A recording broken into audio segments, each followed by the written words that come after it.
দাঁইহাট কাটোয়ার আশেপাশের গ্রামগুলিতে কীর্তনাঙ্গ হরিনাম সংকীর্তন প্রায় সারা বছর ধরেই চলে। কাটোয়া ২ নম্বর ব্লকের জগদানন্দপুর গ্রাম পঞ্চায়েতের মুস্থুলি গ্রামে বহু বছর ধরে ২৪ প্রহর কীর্তন উৎসব সংগঠিত হয়ে আসছে। এই বছরও ইংরেজি ১ জুলাই শুরু হয় অধিবাসের মাধ্যমে শুভারম্ভ। শুধুমাত্র মুস্থুলি গ্রামই নয়, এই ২৪ প্রহর উপলক্ষে পার্শ্ববর্তী ঘোড়ানাশ, আমডাঙ্গা, একডেলা প্রভৃতি গ্রামগুলিতে মানুষের উচ্ছ্বাস উৎফুল্লতা লক্ষ্য করা যায় চোখে পড়ার মতো। মুস্থুলি আটচালা বারোয়ারি কমিটির দ্বারা পরিচালিত এই উৎসবের দ্বিতীয় দিনে তথা ২রা জুলাই কীর্তন পরিবেশনা করেন বর্ধমানের খ্যাতনামা শিল্পী শ্রী হরিনারায়ণ ঘোষ দাস। তার পালার নাম পূর্বরাগ। ৩রা জুলাই বুধবার কীর্তন গান পরিচালনা করছেন আন্তর্জাতিক খ্যাতনামা শিল্পী শ্রী প্রদীপ পাল। তার পরিবেশনার বিষয়বস্তু মান, মূলত রাধাকৃষ্ণের জীবনকে আবৃত করে যে বাঙালিরা বেঁচে থাকা, সেই গানের কিছুটা অংশ তুলে ধরেন শ্রী প্রদীপ পাল। তার পরের দিন ৪ঠা জুলাই রাসলীলা পরিবেশনায় কীর্তনিয়া শ্রীমতী রাধারানী দাস এবং ৫ই জুলাই শুক্রবার সকাল ৯টায় কুঞ্জভঙ্গ গাইবেন দূরদর্শন খ্যাত শিল্পী শ্রীমতী মৌমিতা ঘোষ। ৪ দিন এই ৪ পালার মাধ্যমে কীর্তন সমাপিত হবে মুস্থুলি আটচালা প্রাঙ্গণে। শুক্রবার কুঞ্জভাঙ্গা পালার শেষে নগর ভ্রমণে প্রায় ৪টি গ্রাম ঘুরে আসে গ্রামের আবাল বৃদ্ধ বনিতাও সকলে গিয়ে ওঠে খেলা ভেঙোনারে বলাই দাদা মারবেড়ে। এই গানের মাধ্যমে মূলত একদিকে তাদের উৎসবের সমাপ্তির বিরহ যেমন চোখে পড়ে, তেমনি খোল করতাল যোগে আনন্দে আত্মহারা হয়ে ওঠে গ্রামের সমস্ত মানুষ, যেখানে নেই কোনো উঁচু নিচু, ছোট বড়, ধনী গরিব। এদিন রাত্রে বাউল গান পরিবেশন করবেন সমীরণ কণ্ঠী বাউল শিল্পী লিটন মণ্ডল। এই উৎসবে অসংখ্য মানুষের সমাপন বাঙালি সংস্কৃত মনস্কতার এবং বাঙালি সংস্কৃতির মূল সত্তাকে মনে রাখার ও মনে করার অঙ্গীকারকে আজও সমানভাবে প্রাসঙ্গিক করে তোলে। আমি দেখিনু গৌরাঙ্গ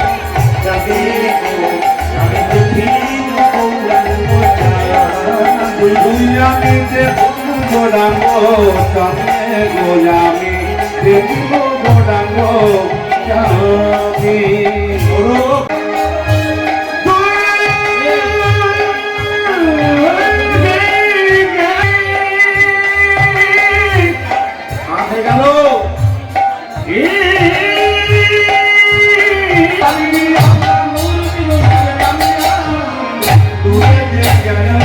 কীর্তন কমিটির কর্মকর্তারা যারা অক্লান্ত পরিশ্রম করে এই হরিবাসর তৈরি করেছে, আপনার সকলে মিলে একবার জোরে উলুধ্বনি দিন সবাই।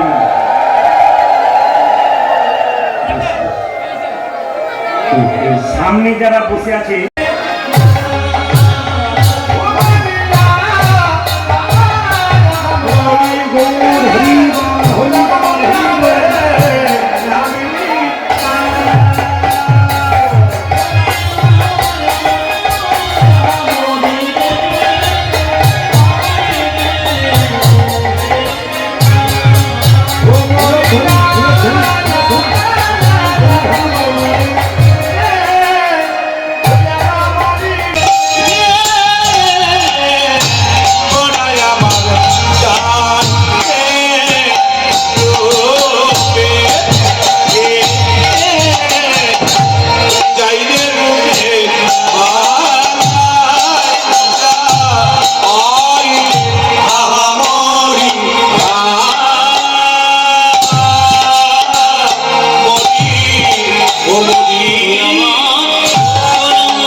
ময়ূর পাখির পালক নিল কেন?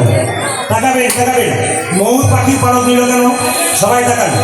ভগবান শ্রীকৃষ্ণ ময়ূর পাখির পালক নিল এই জন্যে, ময়ূরটা ছিল পূর্বজন্মে কে? তেতা যুগে রামচন্দ্র। আপনারা কিছু বলবেন না, মায়েরা বলবেন। তেতা যুগে রামচন্দ্র 16 বছরের জন্য বনবাসে গেল। আপনাদের প্রণাম জানাই। 16 বছরের জন্য মায়ের মতো হয়। আমি যে 16 বছরের না, 16 বছর কেন বলবেন তো নাকি? পরীক্ষায় তো ফেল মেরে দেবেন নাকি? এই যে দেখেন কি বললাম, তেতা যুগে রামচন্দ্র 14 বছর যেন বনবাসে গেল। এই যে দেখেন, সীতাকে রাবণ হরণ করলো, একটা পাখি বাধা দিল। জোরে বলুন, পাখিটার নাম কি? জোরে বললেন, জটায়ু। জটায়ু পাখির ডানা কাটলো রাবণ। জটায়ু ছটফট ছটফট করছে। রামচন্দ্র গিয়ে বললো, জটায়ু তোর ডানায় ভাবে কে কাটলো? বলে রাবণ। কেন তোর অবস্থা?